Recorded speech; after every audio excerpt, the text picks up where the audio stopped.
So you want to avoid costly investing mistakes? I'll share with you the top 5 investment mistakes beginners make and how you can avoid them.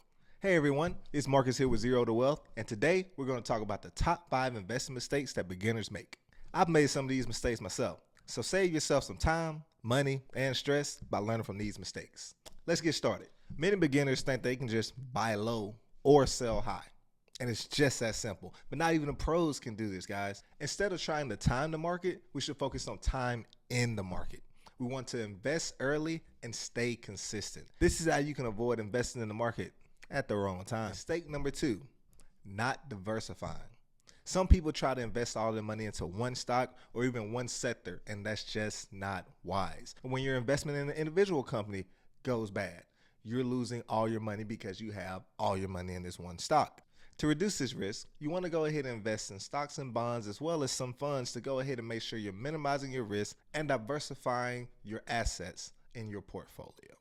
Mistake number 3, and this is a hard one, guys, letting your emotions drive your decisions. There's going to be times in the market to where you feel like you're missing out, or when there's a red day and you feel like you're about to panic and sell.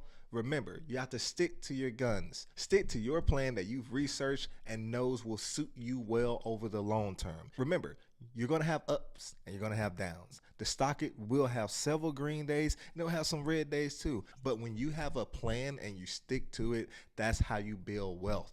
Mistake number 4, ignoring fees.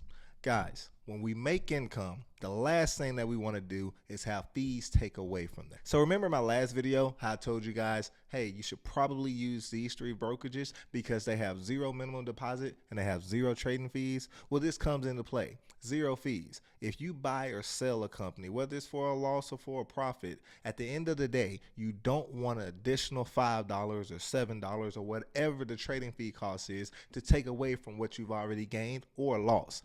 You should always try to choose low-cost investment options, such as exchange-traded funds or index funds. Next, we have mistake number 5, and that's not doing your research, guys. Remember, yes, you can watch videos like mine and others, and we can educate you on different stocks, different ideas, different strategies to grow your wealth. But remember, the content in this video is for educational and entertainment purposes only. Always do your own research and consult a licensed professional before making any financial decisions. You never want to invest in anything without doing your own due diligence and research. Remember, just because someone else is investing in something doesn't mean that that's the right choice for you. You always want to talk to a licensed professional and do some educational research on your own just to see what direction you would like to go and what benefits you in the long run. So now everybody, you know these mistakes and you're ahead of the game already. If you found this video helpful, hit the thumbs up button and hit the subscribe button to Zero to Wealth. That way you can get more tips. Also, in the comments, you can let me know if you made any of these mistakes before or if you know anybody that's made these mistakes. Thanks for watching, and remember, the best way to learn is by doing. I'm your host, Marcus, and I'll see you next time on Zero to Wealth. Peace.